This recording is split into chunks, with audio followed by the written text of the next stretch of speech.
এই পথ সোজা আপনাকে নিয়ে যাবে মাটির তলায় থাকা এমন এক রহস্যময় প্রাসাদে, যেখানে যেতে বুকের মধ্যে রীতিমতো কেঁপে ওঠে। মাটির তলায় এমন প্রাসাদ থাকতে পারে, এমন একটি জায়গা থাকতে পারে, এটা আমার কল্পনাতেও ছিল না। এখানে মাটির গভীরে এমন কিছু কক্ষ রয়েছে যেখানে অনেকেই একা যাওয়ার সাহস পায় না। হ্যাঁ দর্শক, আজকের ভিডিওতে ঝাঁসির রানী বীর কন্যা লক্ষ্মীবাঈয়ের এমন কিছু রহস্য আর বিষাদে ভরা অন্দরমহল দেখাবো, যেখানে রয়েছে চোখের জলে ভিজে থাকা এমন কিছু সত্য যা অনেকেরই অজানা। হ্যাঁ দর্শক, ভারতবর্ষে যে কজন শাসক ব্রিটিশদের কাছে ছিল ভয় আর আতঙ্কের নাম, যে কজন শাসক মা আর মাটির জন্য জীবন দিয়েছেন তবুও মাথা নত করেননি, তাদেরই একজন বীর কন্যা রানী লক্ষ্মীবাঈ। ঝাঁসির এই রানী এতটাই প্রতাপশালী ছিলেন যে যিনি একজন নারী হয়েও দখলদার ইংরেজদের বিরুদ্ধে গর্জে উঠে বলেছিলেন, আমার ঝাঁসি আমি দেব না। কিন্তু ভয়ডরহীন এই মহিষীর জীবনের শেষ দিনটি ছিল অত্যন্ত হৃদয় বিদারক।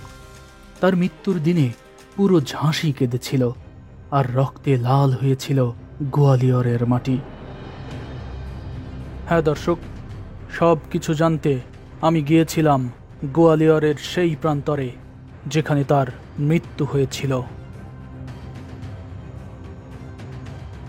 বেঙ্গল ডিসকভারির পর্দায় আজ আপনি দেখতে যাচ্ছেন বীর কন্যা রানী লক্ষ্মীবাঈ ঠিক যেই স্থানে শেষ নিঃশ্বাস ত্যাগ করেছিলেন সেই জায়গা।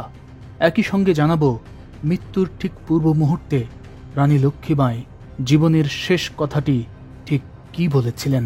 দেখাবো জানা অজানা আরও অনেক কিছু। তবে তার আগে আপনার জ্ঞান ভাণ্ডার সমৃদ্ধ করতে আমাদের এই বেঙ্গল ডিসকভারি ইউটিউব চ্যানেলটি সাবস্ক্রাইব করে ফেলুন।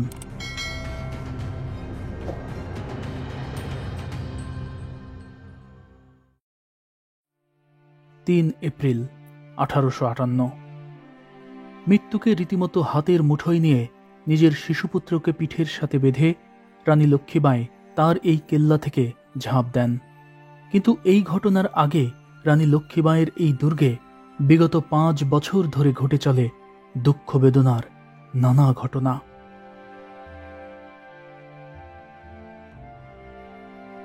20 নভেম্বর 1853। নিজের সন্তান মারা যাওয়ার পর ঝাঁসির রানী আনন্দরাও নামের এক শিশু সন্তানকে দত্তক নেন। দত্তক নেওয়ার পর শিশুটির নাম পরিবর্তন করে তার মারা যাওয়া সন্তানের নামেই রাখেন দামোদর রাও। ঝাঁসির রাজা গঙ্গাধর রাও 5 বছর বয়সী ওই শিশুকে দত্তক নেওয়ার জন্য একটি রাজকীয় অনুষ্ঠানের আয়োজন করেছিলেন। পর্দায় এখন যে ইমারতটি দেখতে পাচ্ছেন, এটা রাজা গঙ্গাধর রাওয়ের দেওয়ানি খাস, যেখানে তিনি মন্ত্রিসভার বৈঠক করতেন। রাজকীয় ওই অনুষ্ঠানটি এখানেই আয়োজন করা হয়েছিল। ওই অনুষ্ঠানে তিনি ব্রিটিশ সরকারের রাজনৈতিক প্রতিনিধি মেজর এলিসকেও আমন্ত্রণ জানিয়েছিলেন। অনুষ্ঠানে মেজর এলিস ইংরেজিতে যে বক্তৃতা দিয়েছিলেন তার বেশিরভাগই অবশ্য মানুষ বুঝতে পারেনি, তবে তার শেষ বাক্যটি ছিল ঠিক এরকম, ইয়োর হাইনেস, ব্রিটিশ সরকার যাতে আপনার ইচ্ছেকে সম্মান দেয় তার জন্য আমি সব রকম চেষ্টা করব। কিন্তু ওই অনুষ্ঠানের পরের দিন ভোর 4:30টায় ঝাঁসির 7ম রাজা গঙ্গাধর রাও মারা যান। এরপর ঝাঁসির সিংহাসনে বসেন রানী লক্ষ্মীবাঈ। রানী লক্ষ্মীবাঈয়ের ক্ষমতা গ্রহণের প্রায় 4 মাস পর 1854 সালের 15ই মার্চ বেলা 11টার দিকে মেজর এলিস এই দুর্গে আসেন এবং রানীর সাথে দেখা করতে চান। রানী তখন দুর্গের এই পঞ্চমহলেই ছিলেন। রানীর এই প্রাসাদটি ছিল অত্যন্ত সুরক্ষিত, যার একাংশ ছিল মাটির তলায়। আমি মাটির তলায় থাকা সেই অন্দরমহলেও গিয়েছি, দেখার চেষ্টা করেছি কোথায় কি আছে সব কিছু।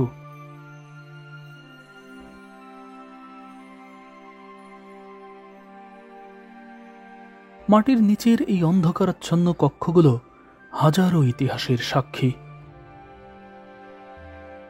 অন্ধকারাচ্ছন্ন এই কক্ষ থেকে পাশের কক্ষে যাওয়ার পরই অবশ্য আলোর দেখা পেয়েছি, তবে তখনও আমার চোখে মুখে ছিল শুধুই বিস্ময়। মাটির তলায় এমন প্রাসাদ থাকতে পারে তা আমার ধারণাতেও ছিল না।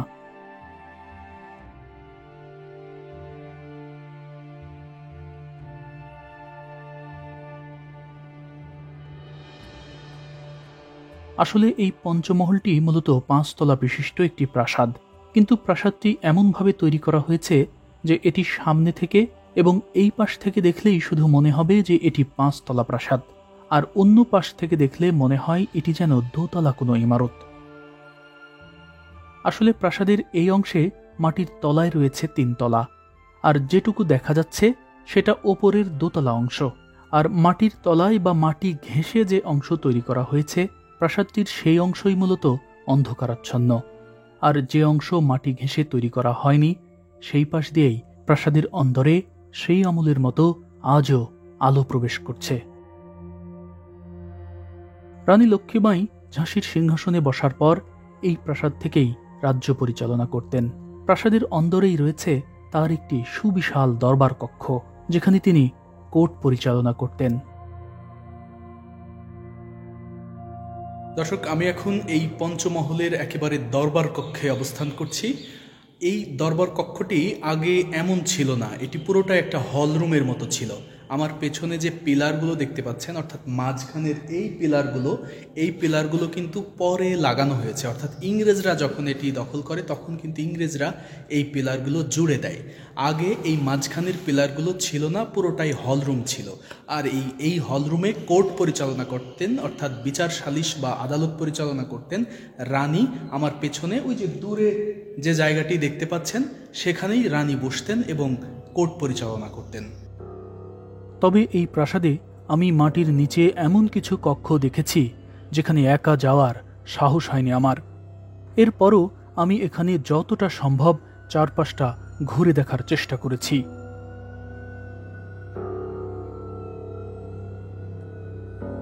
এখানকার এই কক্ষগুলোর মধ্যেই কোনোটি ছিল রানীর বেডরুম, কোনোটি রানীর মেকআপ রুম, কোনোটি ছিল গোসলখানা, আর কোনো এক কক্ষ ছিল লক্ষ্মীবাঈয়ের স্বামী মহারাজা গঙ্গাধর রাওয়ের বেডরুম।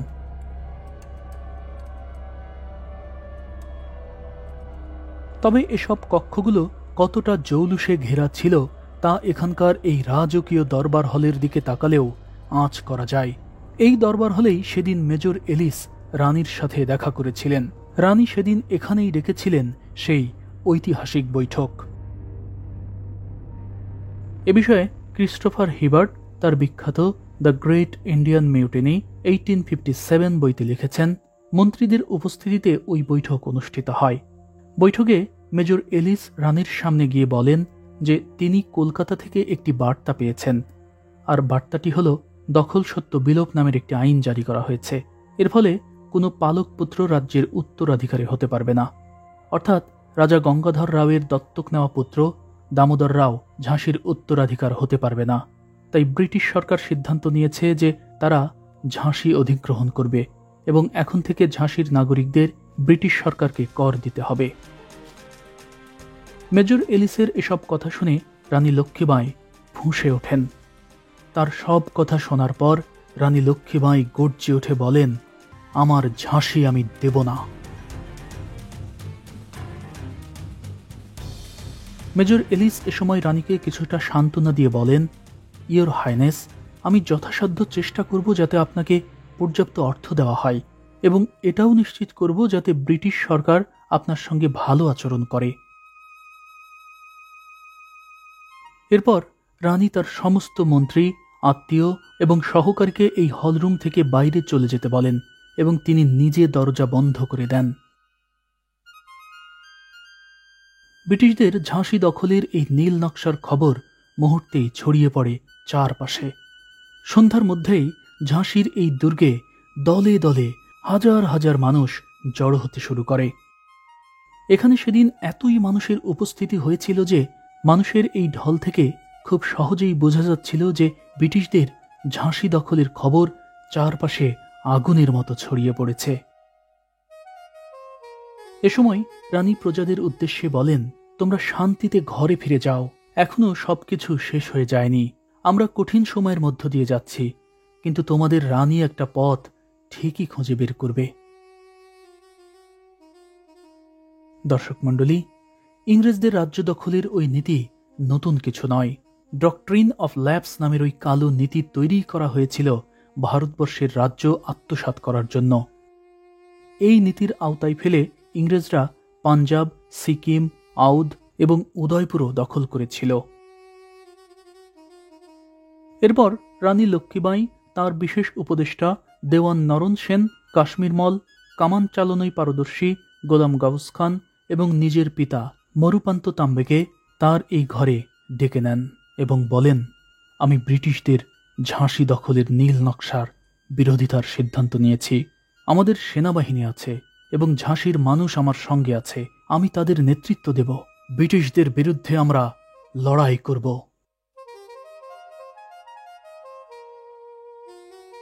এরপর রানী লক্ষ্মীবাঈ যুদ্ধের কৌশল এবং নিজেদের সৈন্য সামন্ত গুছিয়ে নিতে কৌশলে তিনি ইংরেজ গভর্নর জেনারেলকে চিঠি লিখে 1 মাসের সময় চান। কিন্তু ব্রিটিশরা রানীর সেই আবেদন প্রত্যাখ্যান করে এবং রানীকে রাজপ্রাসাদ ছেড়ে রানীমহলে যেতে বাধ্য করে। 1854 ব্রিটিশরা ঝাঁসি দখল করে নেয়। পর্দায় এখন যে প্রাসাদটি দেখতে পাচ্ছেন, এটাই সেই ঐতিহাসিক রানীমহল, যেখানে জীবনের অনেকগুলো বছর কাটিয়েছেন রানী লক্ষ্মীবাঈ। মূলত রানী লক্ষ্মীবাঈ ছিলেন এক অপরূপা সুন্দরী নারী। রানীমহলটিও ছিল তার মতোই মোহনীয়তায় ভরপুর। রানীমহলের প্রতিটি দেয়ালই ঝলমলে। কত ধরনের ফুল, লতাপাতা আর নান্দনিক নকশায় যে মোড়ানো, তা এখানে এসে না দেখলে এই বিস্ময় আমার অজানাই থাকত।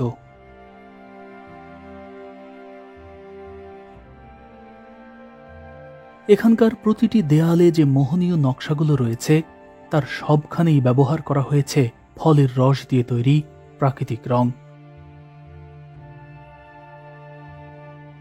দীপ্তিময় এই মহল থেকে রীতিমতো চোখ ফেরানোই যেন দায়।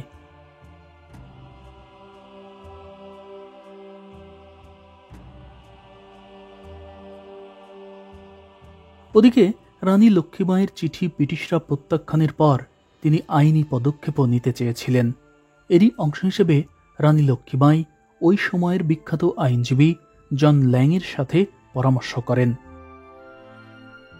জন ল্যাং ছিলেন অস্ট্রেলিয়ার নাগরিক এবং ব্রিটিশ সরকারের বিরুদ্ধে একাধিক মামলা জেতার রেকর্ডও রয়েছে তার, কিন্তু তিনি বসবাস করতেন ভারতের মিরাটে। লক্ষ্মীবাঈ তার এই রানীমহলে তাকে ডেকে গোটা বিষয়টি ব্যাখ্যা করেন। এ সময় রীতি অনুযায়ী রানী পর্দার আড়ালেই ছিলেন, কিন্তু ঘটনাচক্রে মিস্টার ল্যাং রানীকে দেখে ফেলেন। জন ল্যাং তার বই in the court of Rani of ঝাঁসিতে লিখেছেন, রানীর পুত্র হঠাৎই পর্দাটা সরিয়ে ফেলেছিল, আর আমি কয়েক মুহূর্তের জন্য রানীকে দেখার সুযোগ পেয়েছিলাম। তিনি ছিলেন মাঝারি উচ্চতার এক নারী, মুখটা ছিল গোলাকার, গায়ের রং ছিল ঠিক গমের দানার মতো, তার পরনে ছিল সাদা রঙের মসলিন শাড়ি, তবে তার গলার আওয়াজ খুব কর্কশ ছিল। ছেলে পর্দা সরিয়ে দিতেই তিনি একটু রেগে যান। অবশ্য পরক্ষণেই হাসতে হাসতে আমার উদ্দেশ্যে বলেন, আশা করি আমাকে দেখার পর আমার প্রতি তোমার সহানুভূতি কমে যাবে না। রানীর এই কথার জবাবে মিস্টার ল্যাং বলেন, ব্রিটিশ গভর্নর জেনারেল যদি আমার মতো আপনাকে একটাবার দেখার সুযোগ পেতেন, তাহলে তিনি অবিলম্বে আপনাকে ঝাঁসি ফিরিয়ে দিত। দর্শক মণ্ডলী, আইনজীবী জন ল্যাংয়ের এই কথা থেকেই ধারণা পাওয়া যায় যে রানী লক্ষ্মীবাঈ ঠিক কতটা অপরূপা ছিলেন। এরপর রানী লক্ষ্মীবাঈ জন ল্যাংয়ের মাধ্যমে ব্রিটিশ গভর্নর জেনারেল ডালহৌসির কাছে একটি আবেদন করেন। ওই আবেদনে তিনি 1804, 1817 এবং 1832 সালের চুক্তির কথা মনে করিয়ে দেন, কিন্তু ডালহৌসি সেই আবেদনও প্রত্যাখ্যান করেন। আসলে ব্রিটিশদের উদ্দেশ্যই ছিল ভারতবর্ষ আত্মসাৎ করা। তাদের কাছে আইন ছিল ডাল ভাতের মতো, স্বৈর শাসকরা যেমন নিজেদের ইচ্ছেমতো আইন তৈরি করে, ব্রিটিশরাও ছিল ঠিক তেমনই। এরপর ব্রিটিশরা ঝাঁসি দখল করে ক্যাপ্টেন আলেকজান্ডার স্কিনকে সুপারিনটেন্ডেন্ট হিসেবে নিযুক্ত করেন। রানী লক্ষ্মীবাঈয়ের জন্য বছরে 60,000 রুপি ভাতা বরাদ্দ করা হয়। ঠিক এই সময় থেকেই ব্রিটিশরা ঝাঁসির কৃষকদের কাছ থেকে জমির কর আদায় শুরু করে, আর রানী থাকতে শুরু করেন তার এই রানীমহলে। তবে রানী লক্ষ্মীবাঈ তার এই রানীমহলে ঠিক পুরোপুরি বন্দী ছিলেন না। মাঝে মধ্যে তিনি ঘোড়া নিয়ে বাহিরে বের হতেন এবং প্রজাদের সুখ দুঃখের পাশে থাকার চেষ্টা করতেন। যদিও তিনি ওই সময় খাতা কলমে রানী নন, এরপরও তিনি তার এই রানীমহলে নিয়মিতই প্রতি সন্ধ্যায় দরবার বসাতেন। পর্দায় এখন যে কক্ষটি দেখতে পাচ্ছেন, এটাই ছিল রানীমহলের দরবার হল, যেখানে রানী লক্ষ্মীবাঈ মাঝে মধ্যে পুরুষদের মতো ঢোলা পায়জামা, আঁটো সাঁটো কোট আর মাথায় পাগড়ি পরে দরবার পরিচালনা করতেন। আর এভাবেই দিনের পর দিন মিটিং করে, কখনো বা ঘোড়া চালিয়ে বাইরে গিয়ে রানী লক্ষ্মীবাঈ ধীরে ধীরে ব্রিটিশদের বিরুদ্ধে লড়াই করার জন্য নিজেদের প্রস্তুত করতে থাকেন। 1857 ব্রিটিশদের বিরুদ্ধে শুরু হয় সিপাহী বিদ্রোহ। সেই বিদ্রোহ খুব দ্রুতই পুরো উত্তর ভারতে ছড়িয়ে পড়ে। ঝাঁসিতে অবস্থানরত ব্রিটিশ সেনাবাহিনীর অধিকাংশই ছিল ভারতীয় সৈন্য। সেই সৈন্যরাই ঝাঁসি দুর্গ দখল করে কারাগারে থাকা সব বন্দীদের মুক্তি দিয়ে দেয়। রানী লক্ষ্মীবাঈ পুনরায় বসেন ঝাঁসির সিংহাসনে। ওই বিদ্রোহের সময় যেসব ইংরেজ সেনা এবং কর্মকর্তারা ঝাঁসিতে আটকা পড়েছিল, তাদের প্রাণ ভিক্ষা দিতে রানী লক্ষ্মীবাঈকে বার্তা পাঠায় ইংরেজরা। কিন্তু রানীও এবার ইংরেজদের এই আবেদন নাকচ করে দেন। 3 দিনের মধ্যেই এই দুর্গে থাকা সকল ব্রিটিশ নারী পুরুষকে হত্যা করা হয়। ঝাঁসিতে আবারও শুরু হয় অস্ত্র, বন্দুক, গুলি আর বারুদ তৈরি। এ সময় লক্ষ্মীবাঈ একটি টাকশালও চালু করেছিলেন।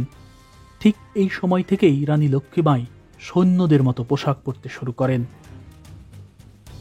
এ বিষয়ে ভারতীয় পর্যটক বিষ্ণু ভট্ট গডসে তার আত্মজীবনী my travels the story of the 1857 মিউটিনিতে লিখেছেন, রানী সেনা পোশাক পরিধানের পাশাপাশি নিজের সাথে 2টি রৌপ্য পিস্তল এবং কোমরে একটি রত্নখচিত তলোয়ার রাখতেন, আর মাথায় করতেন বড় একটি খোপা। এমন বেশে রানীকে অনেকটা দেবীর মতো লাগত। রানী লক্ষ্মীবাঈ ব্রিটিশদের বিরুদ্ধে সরাসরি যুদ্ধ করার সিদ্ধান্ত নেন। এরই অংশ হিসেবে এই দুর্গে তিনি পর্যাপ্ত খাবার মজুদের নির্দেশ দেন। এছাড়াও নির্দেশ দেন দুর্গের চারপাশের সকল গাছপালা কেটে ফেলতে, যাতে যুদ্ধের সময় ব্রিটিশ সৈন্যরা গাছের ছায়ায় রেস্ট নিতে না পারে। তবে রানীর এসব প্রস্তুতির কথা ব্রিটিশরা আগে থেকেই জেনে যায়। মূলত রানী লক্ষ্মীবাঈয়ের দেবর সিধাশিব রাও ক্ষমতার সিংহাসনে বসার লোভে ইংরেজদের সাথে হাত মেলায়। এই সিধাশিব রাওই দুর্গের দুর্বল পয়েন্ট কোথায় আছে, কোন পথে আক্রমণ করলে লক্ষ্মীবাঈ হেরে যাবে, রানী কোন প্রাসাদে থাকেন, সবকিছুই ইংরেজদের কাছে বলে দিয়েছিল। এমন পরিস্থিতিতে রানী লক্ষ্মীবাঈয়ের বিরুদ্ধে যুদ্ধে লড়তে ইংরেজরা নিজ দেশ ব্রিটেন থেকে সৈন্য নিয়ে আসে।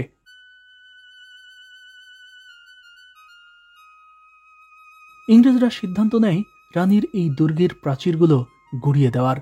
তাই ব্রিটিশ সেনাবাহিনী এ সময় একের পর এক কামান থেকে গোলাবর্ষণ শুরু করে। রানী লক্ষ্মীবাঈয়ের বাহিনীও ব্রিটিশ বাহিনীর বিরুদ্ধে কঠোর প্রতিরোধ গড়ে তোলে। ওই যুদ্ধে ব্রিটিশদের নেতৃত্ব দিচ্ছিলেন জেনারেল হিউজ রোজ।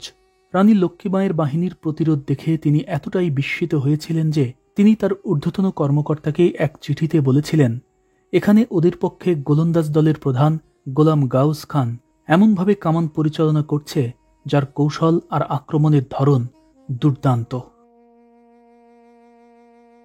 পঞ্চমহলের পাশে এই যে খোলা স্থানগুলো দেখতে পাচ্ছেন, এসব স্থানেই যুদ্ধের ঘাঁটি ছিল রানী লক্ষ্মীবাঈয়ের, যেখানে তিনি প্রতিদিন বিকেলে ঘোড়ায় চড়ে আসতেন এবং সৈন্যদের উৎসাহ দিতেন। এছাড়া রানী লক্ষ্মীবাঈয়ের এই দুর্গের প্রাচীরের ঠিক নিচেই ছিল একাধিক বিশেষ কক্ষ, যে কক্ষগুলো গোলা বারুদে ঠাসা ছিল। মাটির তলায় এত সুন্দর করে ঘর তৈরি করা হয়েছে সৈনিকদের জন্য, এটি আসলে এই আমার মতো আপনি যখন এখানে না আসবেন বলে বোঝানো যাবে না।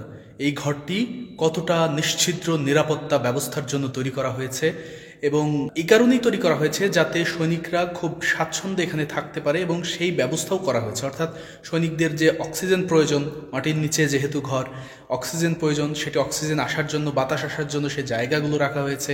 এছাড়াও এখানে একটি দরজাও রাখা হয়েছে যাতে বাইরে এই পাশ দিয়ে সৈনিকরা যেতে পারে। আর এই জায়গাটি মোটামুটি শীতল ঠান্ডা, অর্থাৎ এটি কিন্তু গরম নয়, গরম জায়গা নয়। যদিও এই অঞ্চলে প্রচণ্ড রোদের তাপ, সেই দিক থেকে বিবেচনা করলে জায়গাটি অবশ্যই শীতল, আরামদায়ক। হ্যাঁ দর্শক, ঝাঁসিতে ওই সময়ও ছিল প্রচণ্ড তাপ। গরমের কারণে যাতে সৈন্যরা যুদ্ধে অমনোযোগী হয়ে না পড়ে, এ কারণে প্রাচীর জুড়েই ছিল এমন কক্ষ। দর্শক, প্রাচীরগুলো একবার খেয়াল করুন, কি প্রশস্ত একটাবার দেখুন। আসলে এই প্রাচীরের নিচে গোলাবারুদ এবং সৈন্যদের অবস্থান নেওয়ার জন্য বিশেষ ঘর রয়েছে। এ কারণেই মূলত প্রাচীরের এই অংশটি এতটা প্রশস্ত। এই যে দেখুন সিঁড়ি, এই সিঁড়ি দিয়েই গোলাবারুদ ওপরে তোলা হতো, সৈন্যরাও আসতো। এমন সিঁড়ি একটি দুটি নয়, বরং পুরো দুর্গ জুড়ে এই ধরনের অগণিত সিঁড়ি রয়েছে। আর এই যে স্লপিং বা ঢালু আকারের যে সিঁড়িটি আপনারা দেখতে পাচ্ছেন, এই পথ দিয়েই প্রাচীরের ওপরে কামান ওঠানো হতো। অর্থাৎ কামানের সাথে যেহেতু চাকা লাগানো থাকতো, মানে কামানবাহী ওই গাড়ি প্রাচীরের ওপরে তোলার জন্যই এই পথ এইভাবে তৈরি করা হয়েছে। সামনেই ডান পাশেই রয়েছে কামান পয়েন্ট, সেটা দেখাচ্ছি। তার আগে এই যে একটু বাম পাশে দেখুন,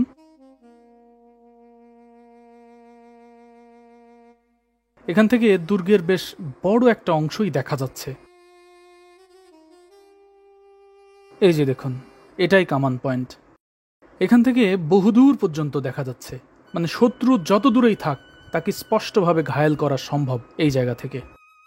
ওই যে দেখুন ওই পাশে, ওটাও কিন্তু আরেকটা কামান পয়েন্ট। এইরকম কামান পয়েন্ট এই দুর্গের চারপাশে বেশ অনেকগুলো রয়েছে। আর এই যে প্রশস্ত প্রাচীর যেটি আপনারা দেখতে পাচ্ছেন, যুদ্ধের সময় এই প্রাচীর জুড়ে ঠিক এই ছবির মতো করে কামান ফিট করা থাকতো। শুধু কামানই নয়, বন্দুক, তীরধনুক, নানা রকম হাতিয়ার এই প্রাচীর ঘেঁষে শত্রুদের লক্ষ্য করে ফিট করা হতো। দর্শক মণ্ডলী, রানী লক্ষ্মীমায়ের সাথে সুদক্ষ সৈন্যবাহিনী এবং পর্যাপ্ত রসদ থাকার পরেও শুধুমাত্র তার দেবর সিধাশিব রাওয়ের বিশ্বাসঘাতকতার কারণে তার বাহিনী ব্রিটিশদের আক্রমণের চাপ সহ্য করতে ব্যর্থ হয়। 3 এপ্রিল 1858 ব্রিটিশ সৈন্যরা কামানের গোলার আঘাতে দুর্গের দুর্বল অংশটি উড়িয়ে দিয়ে ভেতরে প্রবেশ করে। সিধাশিব রাও রানী লক্ষ্মীবাঈ কোন প্রাসাদে অবস্থান করছেন সেটা আগে থেকেই ইংরেজদের জানিয়ে দিয়েছিল। এমন সময় রানী লক্ষ্মীবাঈ খুব দ্রুত সময়ের মধ্যে তার কয়েকশো সৈন্যকে দুর্গের সামনের অংশে জড়ো হওয়ার নির্দেশ দেন, আর তিনি তার শিশুপুত্র দামোদর রাওকে পিঠের সাথে বেঁধে মৃত্যুকে তোয়াক্কা না করে ঘোড়ায় চেপে দুর্গ থেকে ঝাঁপ দেন। বিখ্যাত ইতিহাসবিদ ইরা মাখতি তার heroines powerful Indian women of myth and history গ্রন্থে লিখেছেন, রানী যখন ঝাঁপ দিয়েছিল সময়টা ছিল মাঝরাত, যে কারণে ইংরেজ সেনারা দুর্গের ভেতরে ঢুকে পড়লেও সবকিছুই ছিল তাদের কাছে অচেনা। তাই অন্ধকারের মধ্যে যতক্ষণে তারা রানীর প্রাসাদে পৌঁছায় ততক্ষণে রানী একটি রূপালী রঙের ঘোড়ায় চড়ে দুর্গ ত্যাগ করেন। দর্শক, রানী লক্ষ্মীবাঈ এখান থেকে ঝাঁপ দেওয়ার পর যদিও কিছুটা আহত হয়েছিলেন, কিন্তু তারপরেও তিনি দমে যাননি। ওই যে খোলা যে মাঠটি দেখতে পাচ্ছেন, ওই সময়ও এই জায়গাটিতে একটি খোলা প্রান্তরই ছিল, কিন্তু ওইটাই যে হুবহু ওই মাঠ বিষয়টি এমন নয়।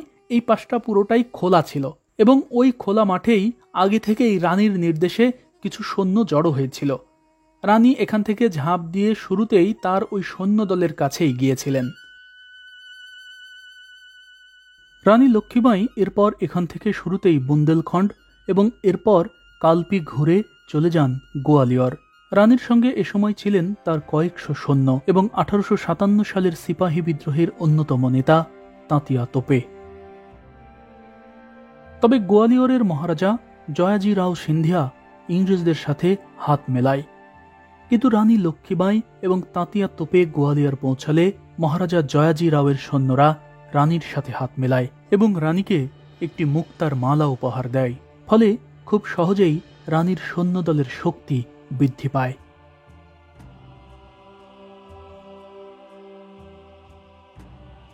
আগ্রা, যেখানে ছিল মুঘল সাম্রাজ্যের রাজধানী। 1857 সালের সিপাহী বিদ্রোহে জয়ী হয়ে আগ্রার এই দুর্গে হাজার হাজার ব্রিটিশ সেনার অবস্থান ছিল। গোয়ালিয়রের মহারাজা জয়াজি রাও সিন্ধিয়া তার নিজের সৈন্যরা যখন রানী লক্ষ্মীবাঈয়ের সাথে হাত মেলায়, তখন তিনি ইংরেজদের সাহায্য কামনায় আগ্রার এই দুর্গেই ছুটে এসেছিলেন। ইংরেজরা মহারাজা জয়াজি রাও সিন্ধিয়ার সব কথা শুনে আগ্রা থেকে সৈন্য পাঠায়। পাশাপাশি ঝাঁসিতে থাকা জেনারেল হিউজ রোজকে গোয়ালিয়র আক্রমণ করার নির্দেশ দেওয়া হয়। অবশেষে এক ভয়াবহ যুদ্ধের পর গোয়ালিয়রের মাটিতে মৃত্যুর কোলে ঢলে পড়েন ভারতের বীর কন্যা রানী লক্ষ্মীবাঈ।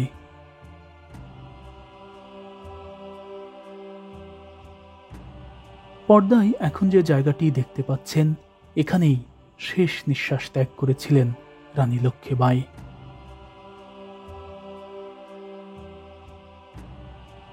সময়ের ব্যবধানে আজ এই জায়গাটি নতুন করে সাজানো হয়েছে, ফলে এখানে আপনি যখন আসবেন তখন একদিকে যেমন পাখির কলতান আপনার কানে ভেসে আসবে, তেমনি অন্যদিকে এখানকার যে রানী লক্ষ্মীবাঈয়ের যে স্মৃতি ভাস্কর্যটি সেটিও দেখতে পাবেন।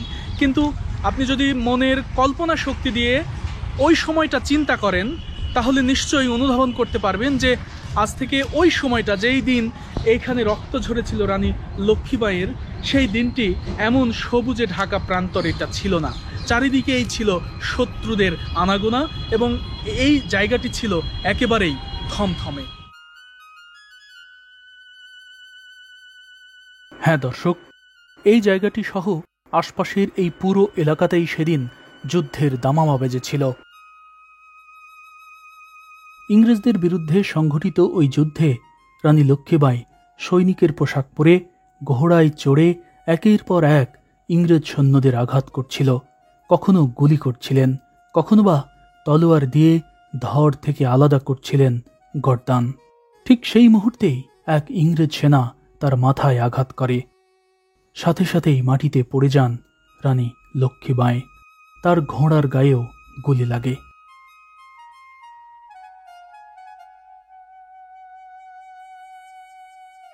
তবে আহত রানীকে ইংরেজ সৈন্যরা তখনও চিনতে পারেনি। এক পর্যায়ে রানীর সহযোদ্ধারা যুদ্ধের ময়দান থেকে তুলে নিয়ে কিছুটা দূরে আজকের এই জায়গাটিতে নিয়ে আসে। ওই সময় এখানে একটি মন্দির ছিল। রানীকে নিয়ে আসার পর পুরোহিত গঙ্গার জল দিয়ে রানীর শুকনো ঠোঁট ভিজিয়ে দেন। মুমূর্ষ রানী তখন ভাঙা ভাঙা গলায় বলেন, আমি আমার বুকের মানিক দামোদর রাওকে তোমাদের হাতে তুলে দিয়ে যাচ্ছি, তোমরা তাকে দেখে রেখো। এ সময় গলা থেকে মুক্তার মালাটি খোলার চেষ্টা করেন তিনি। বলেন, আমি চাই না ব্রিটিশরা আমার মৃতদেহটা খুঁজে পাক। একথা বলার সঙ্গে সঙ্গেই রানী লক্ষ্মীবাঈ শেষ নিঃশ্বাস ত্যাগ করেন। এ সময় তার চারপাশে থাকা সৈন্যদের রীতিমতো হৃদয় ভেঙে যায়, কিন্তু কেউই একটু শব্দ করে কাঁদতে পর্যন্ত পারেনি। এরপর খুব দ্রুত সময়ের মধ্যেই রানীর সৈন্যরা কিছু কাঠ জোগাড় করে তার মৃতদেহ জ্বালিয়ে দেয়। ইংরেজ সৈন্যরা এখানে যতক্ষণে পৌঁছান ততক্ষণে চিতার আগুন প্রায় নিভে আসছিল। চারপাশটা ছিল একেবারে নীরব, স্তব্ধ।